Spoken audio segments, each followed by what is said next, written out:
जय हिंद दोस्तों, स्वागत है आपका इस वीडियो में। और इस वीडियो में मैं बात करने वाला हूँ अपने इंडियन कोस्ट गार्ड के बारे में।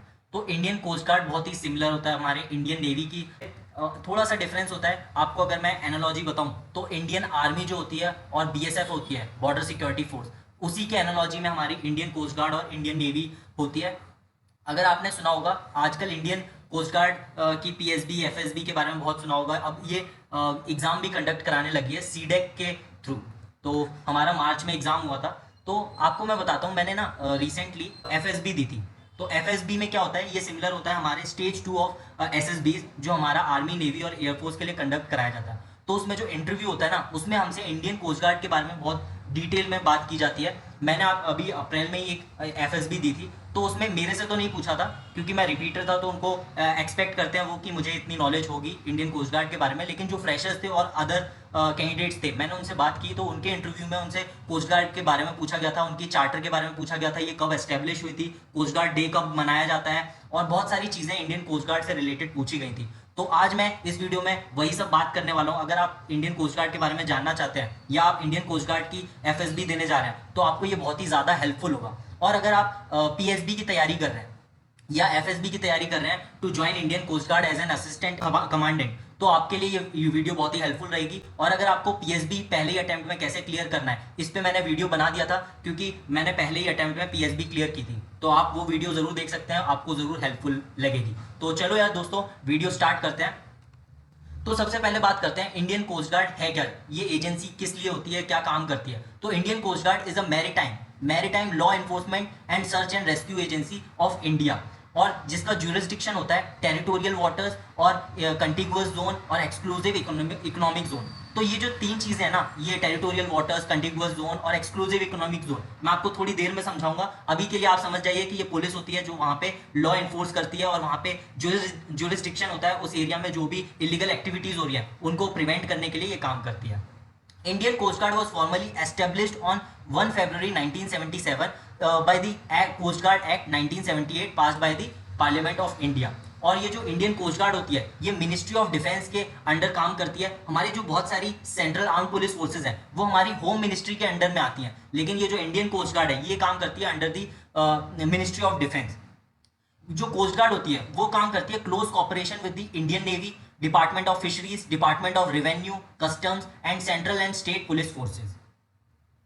दोस्तों अब बात करते हैं कि ये जो मैंने कंटिगुअस जोन बोली थी, टेरिटोरियल सी बोला था, एक्सक्लूसिव इकोनॉमिक जोन बोला था, ये क्या है, कैसे है, इसके बारे में समझते हैं। तो अगर हम लोग बेस लाइन लेते हैं, जहां से हमारा सी शुरू होता है हमारे शोर लाइन से, वहां से अगर आप 12 नॉटिकल माइल्स तक जाएंगे तो हमारा वो टेरिटोरियल सी है। हमारे यहाँ पे जितने भी लॉज हैं या जो स्टेट वहां पे लगती है सी से, उस स्टेट के या कंट्री के सारे लॉज यहाँ पे माने जाएंगे। अगर कोई भी यहाँ पे इलीगल एक्टिविटी होती है तो उनको जो लॉज फॉलो करने पड़ेंगे, जिनको यूज करके उनको ट्रायल किया जाएगा ना, वो सारे टेरिटोरियल सी के अंदर आते हैं। वहां पे कोई अगर बाहर से आता है तो उसको हमारे रूल्स फॉलो करने पड़ेंगे, अगर वो हमारे टेरिटोरियल सी में आते हैं। फिर अगर ये जो 12 नॉटिकल माइल्स है, 12 नॉटिकल माइल से अगर आप 24 नॉटिकल माइल्स तक जाएंगे तो ये हमारी होती है कंटिगुअस जोन। यहाँ पे हमारे पास होती है लिमिटेड इन्फोर्समेंट जोन। लाइक हमारी जो पावर्स होती हैं लॉज बनाने की उस जोन के लिए, वो बहुत ही लिमिटेड रहती है, रेस्ट्रिक्ट कर दी जाती है। हमें थोड़े से इंटरनेशनल लॉज को फॉलो करना पड़ता है। फिर आता है हमारा 12 नॉटिकल माइल्स से 200 नॉटिकल माइल्स तक, ये हमारी आ गई है एक्सक्लूसिव इकोनॉमिक जोन। यहाँ पे हमारे पास होती है sovereign rights for exploring, exploiting, conserving, managing living and non living resources of the water column underlying the continental shelf. तो हमारे पास यहाँ पे एक्सप्लोर करने के लिए राइट्स होते हैं। यहाँ पे अगर हम लोग फिशिंग करना चाहते हैं, एक्सप्लोर करना चाहते हैं ऑयल को या मिनरल्स को, तो हम लोग कर सकते हैं अपने इकोनॉमिक बेनिफिट्स के लिए। फिर 200 नॉटिकल माइल से आगे हमारा हाई सीज आ जाता है। यहाँ पे हमारे यूएन क्लॉज लगते हैं, यहाँ पे जो इंटरनेशनल लॉज होते हैं उनको माना जाता है। तो अगर आपको मैं बता देता हूँ कॉन्टिनेंटल शेल्फ क्या कहते हैं, जो हमारा जो लैंड मास होता है उसी का कंटिन्यूअस जो पार्ट सी के नीचे होता है उसी को हम कॉन्टिनेंटल शेल्फ बोलते हैं। फिर उसके बाद हमारा सी बेड शुरू हो जाता है। तो आई थिंक अब अभी तक आपको समझ आ गया होगा हमारे टेरिटोरियल सी, कंटिगुअस जोन और एक्सक्लूसिव इकोनॉमिक जोन और द हाई सीज किसे कहते हैं और उसका क्या मीनिंग है। तो दोस्तों आप देख सकते हैं, जैसा कि मैंने बताया आपको 200 नॉटिकल माइल्स तक हमारे सी शोर तक रहता है, तो वो ऐसा कुछ दिखता है। ठीक है, किसी भी स्टेट या कंट्री के शोर लाइन से 200 नॉटिकल माइल्स तक हमारी एक्सक्लूसिव इकोनॉमिक जोन होती है। तो दोस्तों अब हम लोग थोड़ा सा और डिटेल में जानते हैं इंडियन कोस्ट गार्ड के बारे में। तो हमारा जो इंडियन कोस्ट गार्ड का मोटो है वो है वयम रक्षाम, ये संस्कृत में है और इसको इंग्लिश में अगर ट्रांसलेट करेंगे तो वो होता है वी प्रोटेक्ट। ये भी बहुत बार इंटरव्यू में पूछ लिया जाता है, बहुत ही बेसिक चीज होती है, ये हमें पता होनी चाहिए। फिर आती है एनिवर्सरी, जो हमारा इंडियन कोस्ट गार्ड डे होता है वो हम लोग मनाते हैं 1 फरवरी को, क्योंकि इस दिन ये स्टेब्लिश हुई थी और ये पार्लियामेंट में जो लॉ पास करके बनाई गई थी वो था अगस्त 18 1978। और अगर हम नंबर ऑफ पर्सनल्स की बात करें इंडियन कोस्ट गार्ड में, वो है 13,842।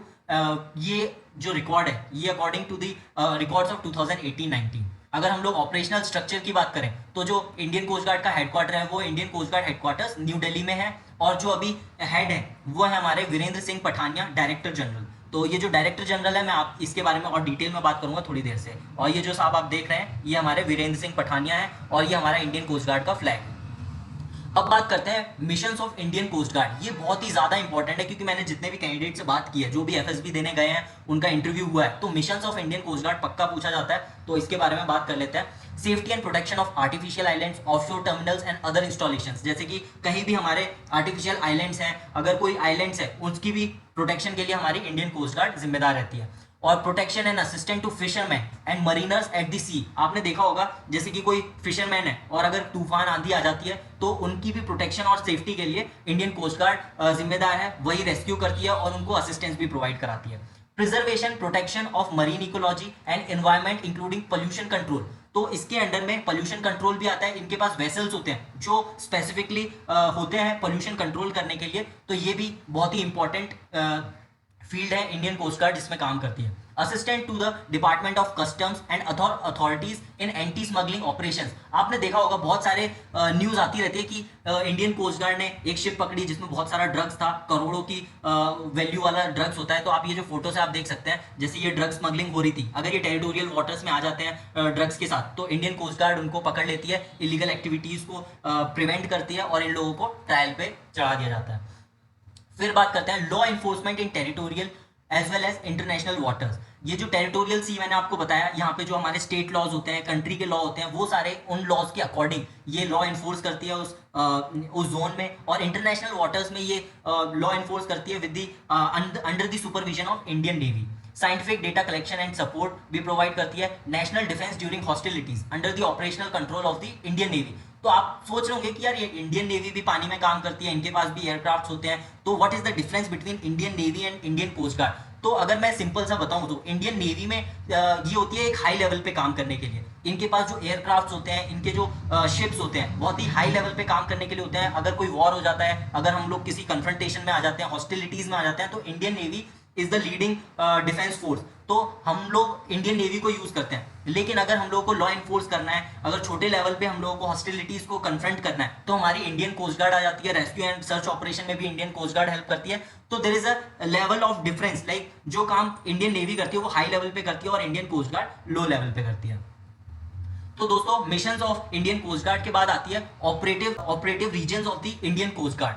तो इंडियन कोस्ट गार्ड के 5 रीजन है, उन रीजन्स के बारे में बात करते हैं। सबसे पहले आता है वेस्टर्न रीजन, जो कि मुंबई में हेडक्वार्टर लोकेटेड है। फिर आता है ईस्टर्न रीजन, जो कि हमारा चेन्नई में लोकेटेड है। फिर आता है नॉर्थ ईस्ट रीजन, जो कि हमारा कोलकाता में है। फिर आता है अंडमान एंड निकोबार रीजन, पोर्ट ब्लेयर, जहां पे हेडक्वार्टर है इसका। और फिर आता है north west region, that is in Gandhinagar. ये भी हम लोगों से बहुत बार पूछ लिया जाता है कि रीजन्स बताइए इंटरव्यू में, 5 रीजन्स जहां पे इंडियन कोस्ट गार्ड के हेडक्वार्टर्स हैं।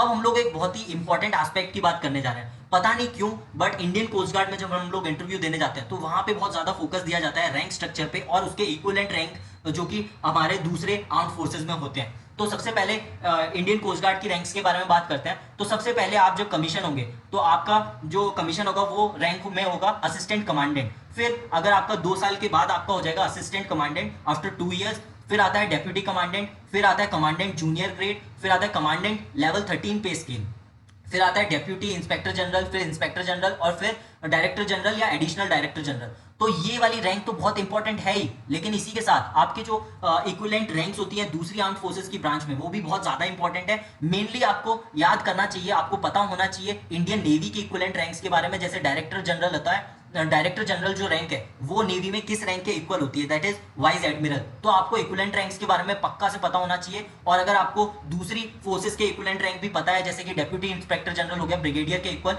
तो ये बहुत ही ज्यादा अच्छा होगा। आपके डेडिकेशन इससे पता चलेगी कि आप कितना डेडिकेटेड है इंडियन कोस्ट गार्ड को ज्वाइन करने के लिए। तो ये आपके लिए पॉजिटिव ही रहेगा, तो आपको ये सब पता होना चाहिए। अब हम लोग बात करते हैं कि हम लोग ऑफिसर्स की रैंक तो हमेशा याद करके चले जाते हैं या हम लोगों को पता होता है, लेकिन वो लोग कभी कभी ट्रिकी क्वेश्चन बना देते हैं जब हमसे अदर रैंक्स के बारे में पूछ लेते हैं। तो हमें ये भी पता होना चाहिए। तो सबसे पहली जो रैंक आती है वो आती है नाविक, फिर आता है उत्तम नाविक, फिर प्रधान नाविक, फिर अधिकारी, फिर उत्तम अधिकारी और फिर प्रधान अधिकारी। और फिर दूसरी जो है वो है यांत्रिक, उत्तम यांत्रिक, प्रधान यांत्रिक, सहायक इंजीनियर और फिर उत्तम सहायक इंजीनियर और प्रधान सहायक इंजीनियर। तो ये वाली जो अदर रैंक्स हैं ये भी बहुत बार पूछ ली जाती है, क्योंकि उनको पता है कि बच्चे ऑफिसर्स की रैंक ही ज्यादातर याद करके आते हैं। तो अगर आपको ये वाली रैंक भी पता है तो आपका जो इंप्रेशन बनेगा इंटरव्यूअर के सामने बहुत ही शानदार बनेगा। मतलब आपको सारे डेप्थ में आपको नॉलेज है इंडियन कोस्ट गार्ड के बारे में, आप सारे एस्पेक्ट्स को पढ़ के आए हो, तो इससे आपकी सीरियसनेस पता चलती है इंडियन कोस्ट गार्ड के बारे में। तो दोस्तों रैंक स्ट्रक्चर के बाद बात कर लेते हैं इक्विपमेंट के बारे में, क्योंकि इक्विपमेंट एक ऐसी चीज है जो हमें पता होनी चाहिए कि हमारी जो इंडियन कोस्ट गार्ड है कौन कौन से इक्विपमेंट्स यूज कर रही है, और हम लोग से इसके बारे में पूछ भी लिया जाता है। तो सबसे पहले बात करते हैं करंट एयरक्राफ्ट के बारे में। तो सबसे पहला आता है डॉर्नियर 228। आप ये जो पिक्चर में देख सकते हैं ये डॉर्नियर 228 हमारा इंडियन कोस्ट गार्ड यूज करता है। फिर आता है हाल ध्रुव, ये दोनों जो हेलीकॉप्टर हैं ये हमारे इंडियन एयरफोर्स, आर्मी, सारे आर्म फोर्सेस भी यूज करते हैं। फिर हम लोग बात करते हैं करंट वेसल्स की। तो मैंने आपको बताया था कि ये पोल्यूशन कंट्रोल में भी काम करती है। तो इनके पास एक शिप है जो कि है समुद्र क्लास। ये जो आप शिप देख सकते हैं ये पोल्यूशन कंट्रोल के लिए स्पेसिफिकली है। फिर आती है ऑफशोर पेट्रोल वेसल्स, इसमें सबसे पहले आती है संकल्प क्लास, फिर आती है समर्थ क्लास। तो ये जो शिप्स हैं ये हमारी ऑफशोर पेट्रोल वेसल्स हैं। बहुत सारी ऑफशोर पेट्रोल वेसल्स हैं, मैंने बस यहाँ पे 3 ही या 2 ही दिखाई हैं। आप बहुत ज्यादा अगर नॉलेज ग्रास्प करना चाहते हैं तो आप अपने से पढ़ के देखिए, आपको बहुत सारे शिप्स के बारे में पता चलेगा। अब बात करते हैं फास्ट पेट्रोल वेसल्स की, क्योंकि जब हम लोग इंटरसेप्ट करते हैं कोई भी इलीगल एक्टिविटीज तो हम लोगों को एक बोट चाहिए जो फास्ट मूविंग केपेबल हो और वो जल्दी से ग्राउंड जीरो पे पहुंच सके। तो हमारे पास आती है आदेश क्लास, ये आप देख सकते हैं। फिर आती है राजश्री क्लास और फिर रानी अबका क्लास। तो इन सब के बारे में पूछ लेते हैं। सबसे पहले तो आपसे यही पूछ लेंगे कि हमारे पास टाइप्स ऑफ वेसल्स कौन सी है। ऑफशोर पेट्रोल वेसल्स हैं, फास्ट पेट्रोल वेसल्स हैं, पेट्रोल बोट्स हैं, हमारे पास हवर क्राफ्ट्स हैं। तो ये सब भी आपको क्लासिफिकेशन भी पता होना चाहिए और उनके 3-3 एग्जांपल्स भी पता होना चाहिए। तो अब बात करते हैं हम लोग पेट्रोल बोट्स के बारे में। सबसे पहले आता है भारतीय क्लास। तो भारतीय क्लास आप फोटो में देख सकते हैं ऐसा है। फिर आता है एलएनटी क्लास, तो कि ये तो मुझे हमेशा याद रहेगा क्योंकि मैं इसी कंपनी में काम करता हूँ, तो एलएनटी क्लास तो मैं भूल ही नहीं सकता। फिर आता है एबीजी क्लास, ये पिक्चर में आप देख सकते हैं। फिर आता है हवरक्राफ्ट। हवरक्राफ्ट के बारे में एक बंदे से इंटरव्यू में पूछ लिया गया था, मेरे को उसने पूछा था कि यार उससे पूछा था कि हवरक्राफ्ट का रोल क्या है और ये मतलब काम कैसे करता है। तो आप देख सकते हैं ये जो हवरक्राफ्ट होता है ये ना पानी में भी चल सकता है और लैंड पे भी चल सकता है, और इसका नाम है ग्रिफन क्लास। तो आपको इसके बारे में अच्छे से डिटेल में नॉलेज होनी चाहिए। तो ये सारे जो हमारे थे इक्विपमेंट्स जो हमारी इंडियन कोस्ट गार्ड यूज करती है, आई थिंक इतना काफी रहेगा। मैंने बहुत सारा, जब मैं एफएसबी के लिए जा रहा था तो मैंने सोचा था कि मैं इंडियन कोस्ट गार्ड के बारे में थोड़ा देख लेता हूँ यूट्यूब पे, लेकिन मैंने बहुत सर्च मारा लेकिन मुझे कहीं भी इंफॉर्मेशन मिली नहीं। तो मैंने सोचा कि इस पे एक वीडियो बनाना बहुत जरूरी है ताकि बहुत सारे लोगों की हेल्प हो सके। और अगर आपको इसका पीडीएफ चाहिए तो आप मेरा टेलीग्राम का चैनल ज्वाइन कर सकते हैं, live a life less ordinary. यहाँ पे आपको पीडीएफ मिल जाएगी। अगर आपको कोई क्वेरी है तो आप मुझे यहाँ पे मेल कर सकते हैं ankur97yadav@gmail.com। अगर आपको मुझसे चैट करनी है तो आप मुझसे इंस्टाग्राम पे बात कर सकते हैं, मुझे फॉलो करिए और मुझे मैसेज करिए, I will surely reply you. और अगर आपको ये वीडियो थोड़ी सी भी हेल्पफुल लगती है तो जरूर से वीडियो को लाइक कीजिए, और अगर आप पहली बार इस चैनल पे आ रहे हैं तो सब्सक्राइब कीजिए और शेयर कीजिए इस वीडियो को ज्यादा से ज्यादा ताकि ज्यादा से ज्यादा लोगों की हेल्प हो सके। Thank you for watching this video. मिलते हैं आपसे नेक्स्ट वीडियो में।